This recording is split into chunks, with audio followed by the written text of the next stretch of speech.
Hello guys, it's Monday and ito yung ganap ng lunch namin. Bago sila umalis sa puntang ospital dahil may check up nga si Basma, tinanong ko sila kung anong pagkain sa lunch. Ang sabi nila sa car na lang muna daw sila mag-decide at i-chat na lang daw sa akin yung menu today. Ayun nga, yung message nila ay chicken fajita daw. So, nilabas ko muna yung karning manok para lumambot dahil naka-frozen yan. After ako naglinis sa aking mga linisin, bumaba na ako sa kusina at inuna kong hiniwa yung mga manok. At sinunod ko naman tong colored bell peppers. Red and yellow nga lang ang available, walang green. Maganda sana pag meron ding green. Hiniwa ko lang yan ng pa-strips, kagaya ng manok. At konting white onion pa-strips din. At kailangan natin ng chicken fajita seasoning. Kaso lang walang nakita yung pinabili sa supermarket. Walang stock daw. Kaya gagawa tayo ng DIY seasoning ng fajita. Pinanghalo ko lang lahat yan. 1 tablespoon ng cornstarch. 2 teaspoon ng chili powder. Yung 2 teaspoon ng chili dyan ay ramdam ko yung sipa ng anghang. Kaya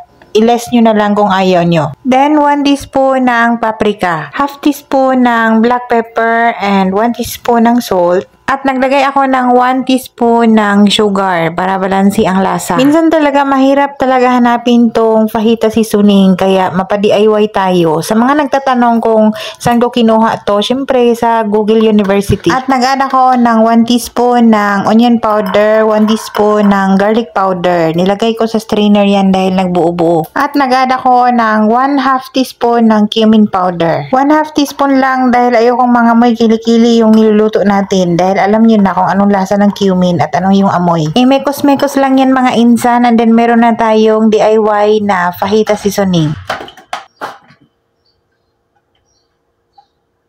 Oh well.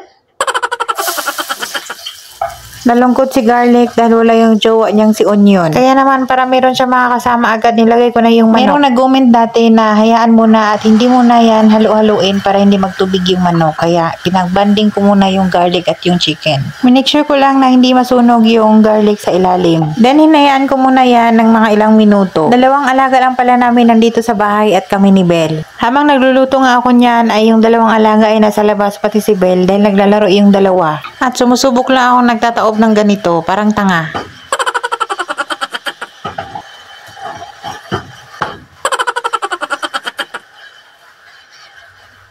Tinigilan ko na yung ginagawa ko, baka mamaya pupulutin ko lahat ng mga pinagluluto ko sa sahig. At nung naging anemic na yung manok, nilagay ko na yung ating mix seasoning na DIY. Pwede din yan tunawin muna sa konting tubig, nasa sa inyo yan. Ako kasi ayoko talaga ng may tubig dyan dahil talaga dapat yan dry. Ilalagay natin yan sa tortilla wrap mamaya. At yung pagkaluto ng manok dyan, dapat saktuhan lang, hindi overcook. Pagka naging anemic na, goods na yan. Inuna kong nilagay yung seasoning powder doon sa chicken bago yung mga gulay para mag-absorb doon sa karning manok. Tada! Hindi ko pala na-film yung paglagay ko dyan sa mga gulay. Kaya, yung time na yan ay luto na. Yung onion naman, mga bell pepper, dapat hindi yan overcook. Dahil pag overcook yan, ay mabuwatery din. Hindi ko muna inubos kasi yung seasoning powder dahil konti lang yung manok at yung gulay na nilagay ko ngayon. Kaya, tinansya ko lang at nagdagdag lang ako dahil nakulangan din ako sa lasa. Pagka nahalo na yan lahat at okay na yung lasa, ay goods na yan. Ready to serve na. Hindi ako gahol sa oras dyan. Bukod sa wala dito yung mga amo, yung mga bata ay maagang nakikipag-uwian galing sa school.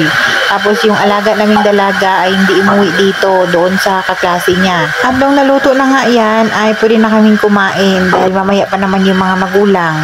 O diba may approve na, ibig sabihin okay na yung lasa. Mas gusto ko pa yung lasa nito at yung texture niya kaysa doon sa bibili nating seasoning galing sa supermarket. Pagkatapos ko namang niluto yung chicken na yan, ay naghimay naman ako ng mga gulay sa mga side dish naman yan. Sobrang dami ko nang upload ng chicken fajita, paulit-ulit na lang tayo. Sinit aside ko muna yung manok and then gawa muna ako ng guacamole. Sa guacamole, gumamit lang ako ng 3 avocado na soft. Dito sa bahay, pag mag-chicken fajita, hindi mawawala ang guacamole. Buti na lang soft ang biniling avocado. Madalas kasi talagang mabili dito ay matigas pa.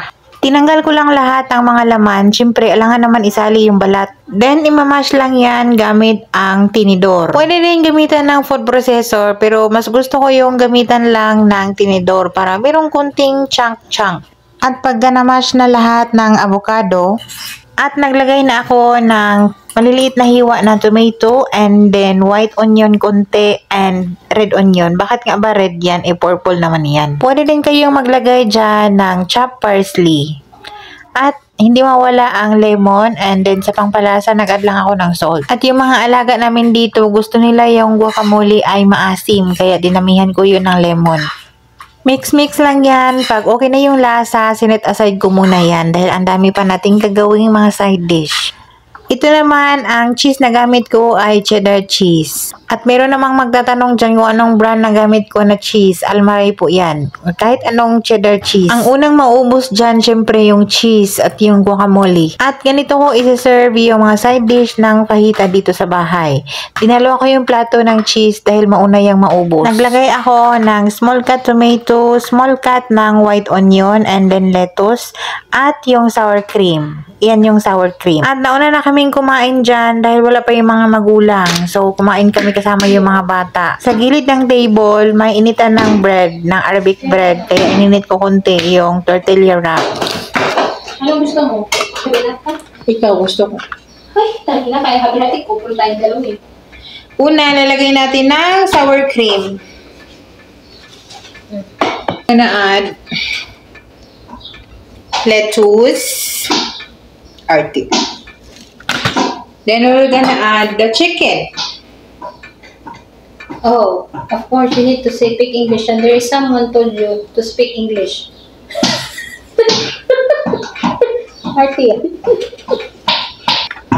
Fresh onions. Lagyan natin ng sour cream. Why always when you eat, you do a video when you are eating? I want guacamole. Then you take if you want. Sabi ko ba, I want guacamole. Sabi naman ni sis, Tay, take what you want. Mabuti kasi may... Tabasco, guys! Do you want? Ay, alaga. Do you want? Tabasco, guys! Do you want? Kulit din ako. Ngayon, dahil ang dami kong nilagay, hindi siya Special siya. Tapos, i-roll natin siya. Para siyang burrito kasi it's so much, there is too much stuff. Oh, yeah! What do you mean? Mom, can I take more? Ang kulit niya sis. Can I take more?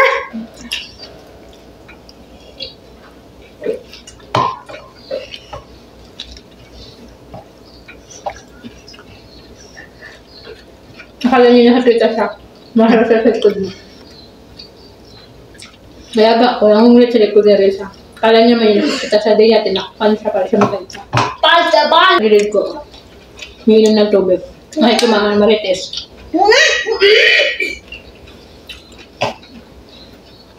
Baby,